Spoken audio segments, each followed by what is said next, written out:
So hi மக்களே, welcome back to Rishita and Lexna family forever channel. Rishita and Lexna family ஃபார் எவர்லேருந்து நான் ரிஷிதா ராஜ் பேசுகிறேன். இன்றைக்கி நாங்கள் 3 பேர் என்ன செய்ய போகிறோம் தெரியுமா? டோராய் நான் யாருக்கு முடிச்சு காட்ட போகிறேன். இதுதான் டோராய்க்கு கூட இன்க்ரீடியன்ட். ஓரியோ வந்து க்ரீமாக தனியாக போடணும் ஃபஸ்ட்டு. இந்த இப்படி தான் செய்கிறாங்க.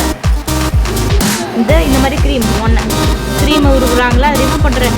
ஈஸியாக க்ரீம் ரிமூவ் தானாக ஈஸியாக ரிமூவ் ஆகிருக்கும். கத்தி வச்சு இது பண்ணிட்டு இருக்காங்க. ஸோ இதை ஓரியோ வந்து போட்டுட்ருக்காங்க.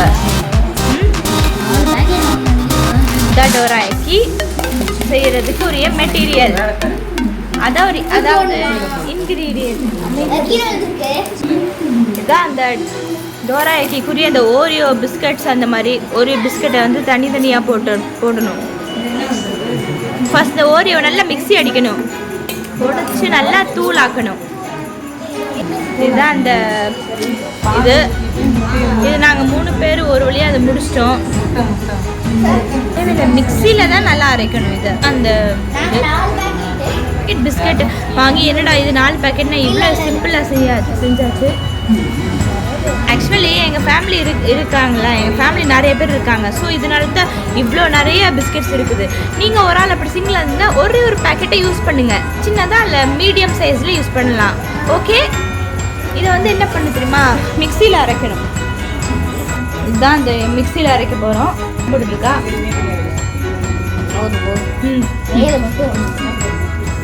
வேறு நல்லா உடச்சிக்கணும். ஸோ இந்த மாதிரி ட்ரை பண்ணி பாருங்க. இந்த மாதிரி ரெசிபி இது வந்து வித்தியாசமான டோராய்க்கு பேசியிருக்கிறது. இதுதான் என்ன எதிர்பார்க்குறீங்களா? இதுதான் அதுக்குரிய க்ரீம், ஓரியோ பிஸ்கட்டுக்குரிய க்ரீம். மேலே இருக்க தாராளமாக உடச்சி போடலாம். ஸோ நீங்கள் நிறைய ஃபேமிலி இருந்தாலும் 4 பேக்கெட்டில் 5 பேக்கெட் யூஸ் பண்ணி உடைக்கலாம். பிக் சைஸில் பெரிய சைஸ் பிஸ்கெட். நீங்கள் ஒரே ஒரு ஆள் சிங்கிளாக இல்லை ட்ரிபிள்ஸாக இருந்தீங்கன்னா மேபி 3 பேக்கெட்டில் 2 இல்லை 1 எதையாச்சும் யூஸ் பண்ணலாம். சின்ன சைஸ் பேக்கெட்டாக இருந்தால் சரி, பெரிய சைஸ் பேக்கெட்டாக இருந்தால் சரி. இதுதான் இந்த டோராய்க்கியோட இன்க்ரீடியன்ட். இதுதான் பேக்கிங் சோடா. எதுன்னு தெரியல, 2 பவுடர் வாங்கிட்டு வந்துருக்கோம். பேக்கிங் சோடா இதுவும் 2 பேக்கிங் சோடா இருக்குது. ஒன்று ஹரிமாவில், இன்னும் 2 ஹரிமா பெரிய பேக்கெட்டில். இது பீனட்டுன்னு போட்டிருக்கா. அதுதான் அது பீனட். அந்த மாதிரி ஃப்ளேவர்ஸா இல்லை, பீனட்டு கிடையாது ஆக்சுவலி. ப்ரெட்டும் பண்ணு, இது கேக்கு பன்.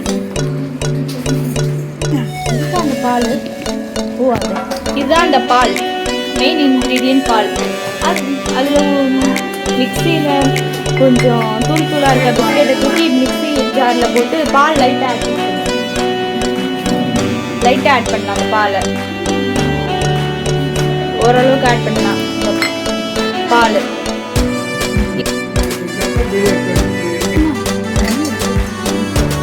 இதுதான் தூளாக இருக்க பிஸ்கெட்டை வந்து மிக்சியில் போடுறாங்க.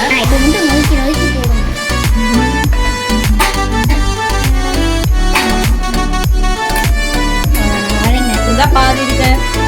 அதாவது ஓரியோ பிஸ்கெட்ஸ்லாம் மிக்சியில் போட்டாச்சு.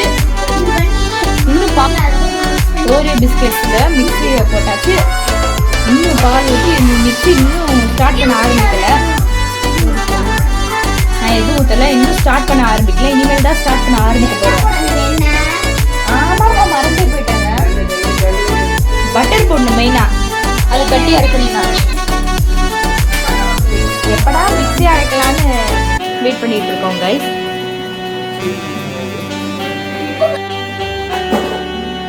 இது டோராய்க்கியோட இன்க்ரீடியன்ட்.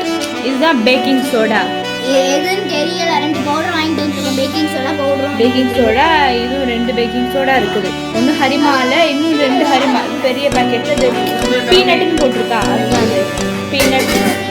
அந்த மாதிரி ஃப்ளேவர்ஸா இல்லை, பீனட்டு கிடையாது ஆக்சுவலி. ப்ரெட்டும் பண்ணு, இது கேக்கு பண்ணு. இதுதான் அந்த பால், மெயின் இன்க்ரீடியன்ட் பால். அதில் மிக்சியில் கொஞ்சம் தூளாக இருக்க பிஸ்கெட்டை தூக்கி மிக்ஸி ஜாரில் போட்டு பால் லைட்டாக ஆட் பண்ணலாம். அந்த பாலை பால். இதுதான் மிக்ஸி. அது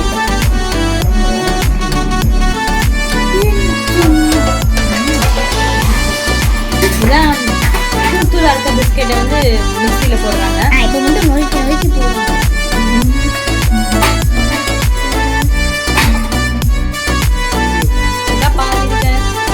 அதாவது ஒரு பிஸ்கெட்லாம் மிக்ஸியில் போட்டாச்சு. இன்னும் பால் கொஞ்சம் ஊற்றணும். ஓரியோ பிஸ்கெட்ஸில் மிக்ஸியில் போட்டாச்சு. இன்னும் பால் ஊற்றி மிக்ஸி இன்னும் ஸ்டார்ட் பண்ண ஆரம்பிக்கலை. நான் எதுவும் ஊற்றலை, இன்னும் ஸ்டார்ட் பண்ண ஆரம்பிக்கல. இனிமேல் தான் ஸ்டார்ட் பண்ண ஆரம்பிக்க போகிறோம். ஆமாம்மா, மறந்தே போயிட்டாங்க. பட்டர் போடணும் மெயினாக, அது கட்டி இறக்கணும்னா. அந்த மாதிரி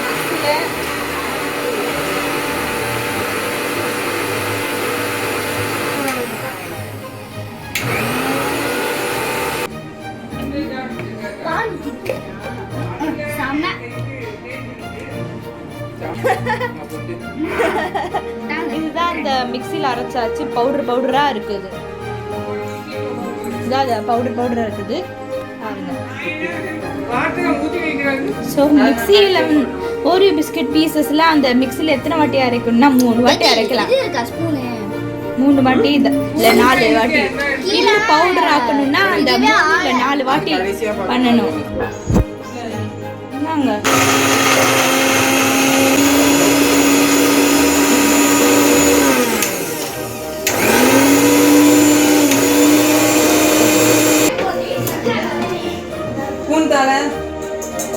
ஃபர்ஸ்ட் குறிய அந்த ஓரியோ பிஸ்கெட் பீசஸ்லாம் அந்த நல்லா தூள் ஆயிடுச்சு. 3 வாட்டி மிக்ஸி அடிக்கலாம். ஸோ 3 இல்லை 4 வாட்டி தாராளமாக மிக்ஸி அடிக்கலாம். ஏன்னா அது நல்லா நல்லா அந்த பிஸ்கெட்ஸ் இருக்குல்ல, ஓரியோ பிஸ்கெட் தூள் ஆகிற வரைக்கும்.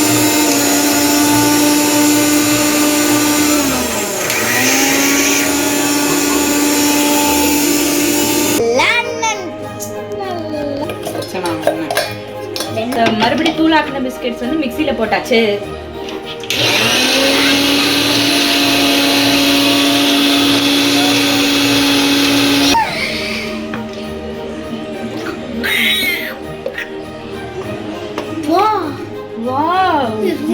இது இந்த ஓரியோ பிஸ்கட்ஸ் அரைச்சு தூள் ஆக்கணும். மறுபடியும் மிக்ஸி அரைச்சு ரொம்ப புகையா வருதுங்க. அதாவது புகையா வருது மக்களே. நான் ஒரு 5 நிமிஷம் வீடியோ எடுத்து தரேன்க்கா. நான் வீடியோ எடுத்தேன்னா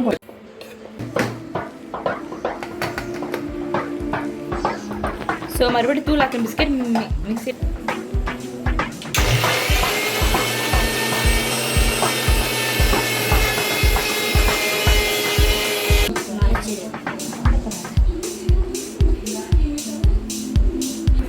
ஸோ இதான் அந்த மறுபடியும் என்ன சொல்றது, ஓரியோ பிஸ்கெட் தூளாக்கணும், மறுபடியும் தூளாக்கணும். ஏன்னா பாதி இதுக்கு எதனால அப்படி நிறைய வாட்டி செய்கிறேன் தெரியுமா? கிட்ட போடுறேன். ஏம்மா நிறைய வாட்டி செய்கிறேன் தெரியுமா? ஏன்னா ஆக்சுவலி பாதி பிஸ்கெட் வந்து என்ன, பாதி இது வந்து தூளாக ஆக மாட்டேங்குதா, அதனால இப்படி தான். அதனால் அப்படி தான் நிறைய வாட்டி பண்ணுறோம் தூளாக. நெக்ஸ்ட்டு இன்க்ரீடியன்ட் வந்து முட்டை, எக், பால் ஊற்றிடுறாங்க. மெயின் இது தூளாக்கின பிஸ்கெட்ஸ் வந்து என்ன சொல்கிறது, பால் ஊற்றணும். பால் ஊற்றி நல்லா மிக்ஸ் பண்ணணும் இந்த மாதிரி.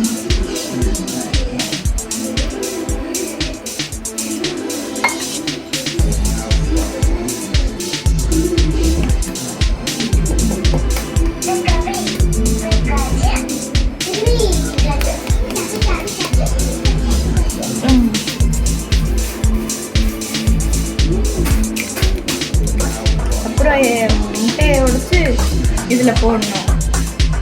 இது பிஸ்கெட்ஸ்லேருந்து இந்த பாலை கலக்கணும். அப்புறம் முட்டையை போடணும்.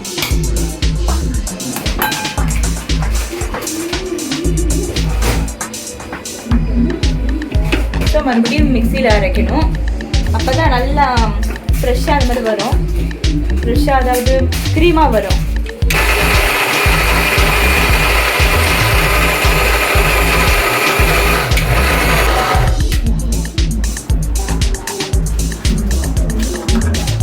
அரைக்கலன்னு சொன்னாங்க பாரு.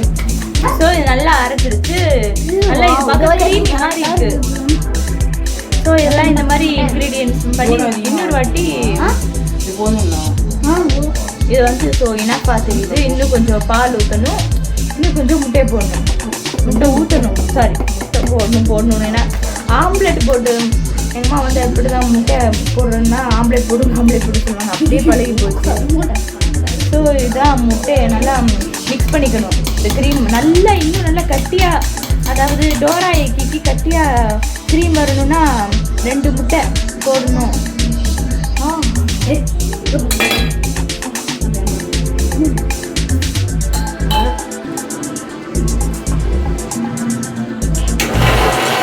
இந்த பாட்டி மிக்சியை நல்லா அப்போ தான் நல்லா கெட்டியாக க்ரீம் வரும்.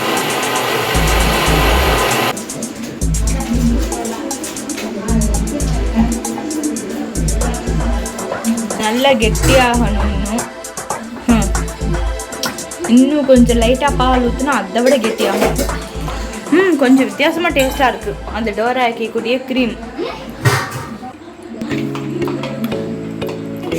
சுகர் நிறைய போடணுமா?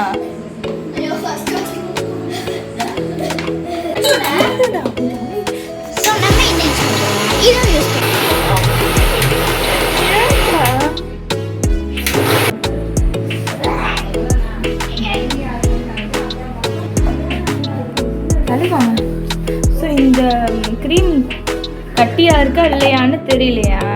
இந்த ஒரு வாட்டி டேஸ்ட் இதான் அந்த பார்த்த டேஸ்ட். ஸோ இது கேக் மாதிரியே என்ன கேக் மிக்சிங் கேக் சொல்லுவாரு. கேக்கு ஞாபகம் வந்து அந்த க்ரீம் மிக்சிங்குரிய ஒரு இது மிக்ஸ் பண்ணிகிட்டே இருக்கலாம். ஆக்சுவலி கேக் பேக் பண்ணுறதுக்கு அது யூஸ்ஃபுல்லாக இருக்கும். கேக் பேக் பண்ணுறது இன்க்ரீடியன்ட் இதுதான் மெயின் இன்க்ரீடியன்ட். இதை வச்சு க்ரீமை நல்லா கட்டியாகும். இது வந்து ஆக்சுவலி எக் பீட்டருங்க. எதுக்கு எக் பீட்டர் வந்து யூஸ் ஆகும்னா அந்த கேக் பேக் பண்ணுறதுக்கும் இல்லை பன்னு செய்கிறதுக்கும், இன்னொன்று இந்த டோரா எக்கி இல்லை பேன் கேக் எந்த மாதிரி இன்க்ரீடியன்ட் அது முக்கியமானது எது தெரியுமா? மெயின் முக்கியமானது என்ன சொல்கிறது, எக் பீட்டர். எக் பீட்டர் தாராளமாக அந்த க்ரீமை வந்து நல்லா கட்டியாகும். அண்ணனோட மிக்சிங்கை பாருங்க. இந்த பண்ணுக்குரிய தான் போடணும்னு நினைக்கிறேன் பார்க்க. ஸோ இது ஆக்சுவலி இது வந்து ஃபஸ்ட்டு வச்சுருக்கிறது பேக்கிங் சோடா, நெக்ஸ்ட் என் தங்கச்சி வச்சுருக்கிறது பேக்கிங் பவுடர். ஸோ ரெண்டுலேயே ஒரு ஸ்பூனாக கலக்கலாம். ஆக்சுவலி இந்த பேக்கிங் சோடா வந்து ஒரே ஒரு டீஸ்பூன். என்ன அளவு யூஸ் பண்ணுறாங்கன்னு பார்ப்போம். வெண்ணிலா ஸ்ட்ராங்காக ஸ்மெல்லாக டேஸ்ட் ஓ வாசம்.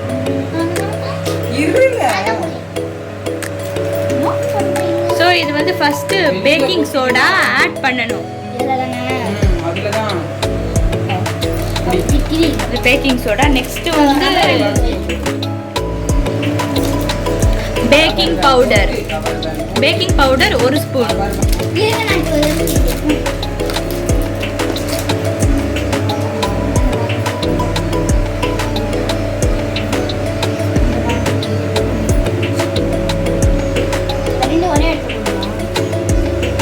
Next baking powder. இது ரெண்டையுமே ஆட் பண்ணியாச்சு.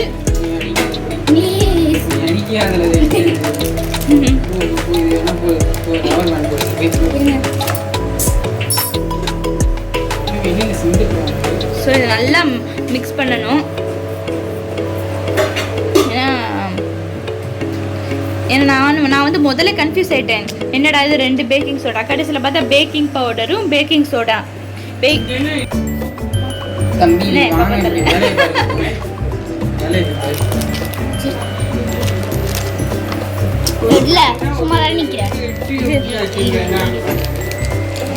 ஸோ இது ரெண்டையுமே நல்லா மிக்ஸ் பண்ணிக்கணும், பேக்கிங் சோடாவையும் பேக்கிங் பவுடரும்.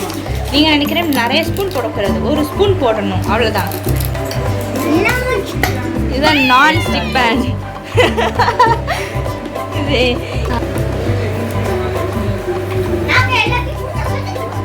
இந்த வெண்ணிலா எசன்ஸ் இதுதானே காமிக்கிறேன், அவ்வளோதான். ஆக்சுவலி ஒரு மூடி போடலாம், ஒரு மூடி மீன்ஸ் அதாவது ஒரு ஸ்பூன் போடலாம். ஏன்னா அரை மூடி போடணும், மூடியோ ஸ்பூனும் கன்ஃபியூஸ் ஆகுதுங்க. இப்போ நல்லா வாசனை வருதா? நல்லா வாசனை வருது. இந்த மெயினாக இந்த வெண்ணிலா எசன்ஸ்னால் நல்லா ஸ்ட்ராங் ஸ்மெல்லிங், நல்லா வாசனைக்காகவும் நல்ல டேஸ்ட்டுக்காகவும் யூஸ் பண்ணுறது. ஸோ உங்களுக்கு வெண்ணிலா எசன்ஸ் பிடிக்கலன்னா யூஸ் பண்ணாமல் விட்டுடலாம். வெண்ணிலா எசன்ஸ் நல்லா ஸ்ட்ராங்காக ஸ்மெல்லாக டேஸ்ட்டாக இருக்குன்னா வெண்ணிலா எசன்ஸ் தாராளமாக ஆட் பண்ணலாம். ஸோ நல்லா மிக்ஸ் பண்ணணும். இதில் வச்சு தாராளமாக அந்த மூடி வைக்கலாம். அப்போ தானே இந்த ஈஸியாக நல்லா ஃப்ரெஷ் ஆகும். அப்புறம் எந்த இதுவும் பூச்சியில் வண்டு விழாமல் பார்த்துக்கிறதுக்கா அதில் 2 இது இருக்குது. ஸோ எத்தனை மணி நேரம்? ஸோ இது 10 நிமிஷம் ஊற வைக்கணும். இது அந்த டோரா எக்கியோடைய ஓரியோ ஃப்ளேவர்டு க்ரீம். ஸோ 10 நிமிஷம் ஊற வைக்கலாங்க. ஐயோ என்னன்னு வர மாட்டேங்க. இது வந்து கிச்சன் கலாட்டாவே நடந்துச்சு. இது ஆக்சுவலி இந்த டோரா எக்கி ஓரியோ ஃப்ளேவர்டு க்ரீம் வந்து 10 மினிட்ஸ் ஊற வைக்கணும். இந்த தாராளமாக பிளாஸ்டிக் கவரில் யூஸ் பண்ணலாம். ஆக்சுவலி இது வந்து பிளாஸ்டிக் கவர் யூஸ் பண்ணக்கூடாது. மெயினாக அந்த அலுமினியம் ஃபாயில் யூஸ் பண்ணலாம், இல்லை சில்வர் கவர்டு அந்த மாதிரி தாராளமாக யூஸ் பண்ணலாம். இது அந்த டோரா எக்கி பேன்கேக் உடைய அந்த க்ரீம் இருக்குல்ல, அது 10 மினிட்ஸ் ஊற வைக்கிறது. ஸோ இந்த டோரா எக்கி பேன்கேக்கோட க்ரீம் வந்து நல்லா ஊற வச்சாச்சு. ஸோ ரெடி ஆகிடுச்சு. இப்போ அதை வந்து தோசை மாதிரி அதை ஊற்ற போகிறோம். அந்த டோரா எக்கி கேக்கை பேன்கேக் ஒரு வழியாக ஊற வச்சாச்சு. இப்போ எப்படி இருக்குன்னு பார்ப்போம். பேன்கேக் வந்து டோரா எக்கியோடைய க்ரீம் நல்லா ஊற வச்சாச்சு. நல்ல கெட்டியாக இருக்குது. எப்படி இருக்குன்னு பார்ப்போம். இந்த டோரா எக்கி ரொம்ப அழகாக இருக்குது. பபுளாக வருது. க்ரீம் கம்மியாக இருந்தாலும்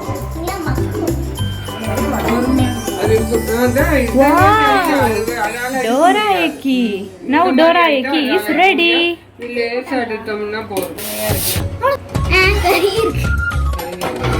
கருகல போடணுமா?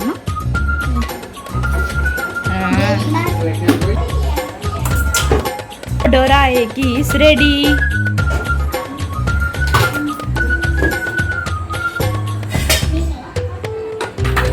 ஸோ டோரா எக்கி வந்து ரொம்ப என்ன சொல்கிறது சாஃப்டாக இருக்குது. தொட்டு பார்த்தா சூடாக இருக்குது. கொஞ்சம் கேர்ஃபுல்லாக தொடணும். சூடு ஆறுனதுக்கப்புறம் தாராளமாக தொடலாம். இது ரொம்ப சாஃப்டாக இருக்குது டோரா எக்கி. ஸோ இது வந்து ஆக்சுவலி பட்டரும் அந்த பிஸ்கெட்டில் உள்ள க்ரீமை வந்து நல்லா மிக்ஸ் பண்ணலாம். டோரா எக்கிக்கு பிடிச்ச என்னது க்ரீம், ஒருவேளை அந்த க்ரீமா இல்லை அதுக்கு என்னது பிஸ்கெட்டில் எப்படி க்ரீம் மேலே க்ரீம் வச்சு சாப்பிட்றவங்க அந்த மாதிரி இதுன்னு நினைக்கிறேன். ஆனால் இது மெயினாக பட்டரும் இந்த பிஸ்கெட்டில் உள்ள அந்த க்ரீமும் நல்லா மிக்ஸ் பண்ணணும். கட்டி ஆகிற வரைக்கும் இதான் நல்லா உருவணும். இந்த மாதிரி நல்லா அந்த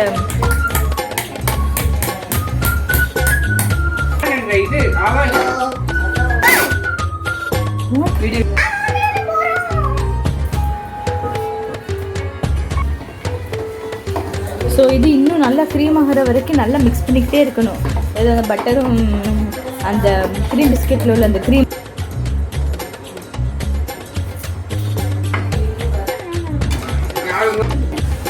ஸோ மக்களே, நம்ம எல்லோரும் சேர்ந்து டோரா எக்கியை டேஸ்ட் பண்ணியாச்சு. ஸோ எல்லோரும் பொதுவாக என்ன செய்வாங்க, டோரா எக்கிக்கு சாக்லேட் ஃப்ளேவரில் போட்டு செய்வாங்க. ஆனால் எங்கள் அண்ணன் வந்து நல்லா கொஞ்சம் வித்தியாசமாக ஓரியோ ஃப்ளேவர்லேயே செஞ்சுருக்காங்க. ஓரியோ பிஸ்கெட்ஸ் நல்ல தூளாக மிக்ஸி அரைச்சி எல்லாம் செஞ்சுருக்காங்க.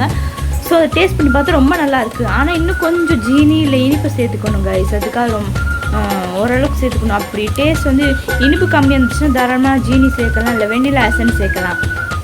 ஸோ அந்த டோரா எக்கி ஓரியோ ஃப்ளேவர்டு டோரா எக்கி ரொம்ப நல்லா இருந்துச்சு. பொதுவாக எல்லோரும் என்ன செய்வாங்க, சாக்லேட் ஃப்ளேவர் அந்த மாதிரி செய்வாங்க. இப்போ வித்தியாசமாக ஓரியோ ஃப்ளேவர்டு. ஸோ உங்களுக்கு பிடிச்சிருந்தா லைக் பண்ணுங்கள், ஷேர் பண்ணுங்கள், கமெண்ட் பண்ணுங்கள், சப்ஸ்கிரைப் பண்ணுங்கள், கூட இருக்க பெல் ஐக்கானை கிளிக் பண்ணுங்கள். ஸோ பாய் சப்ஸ்கிரைபர்ஸ் அண்ட் மக்களே from Rishita and Lakshna family forever channel.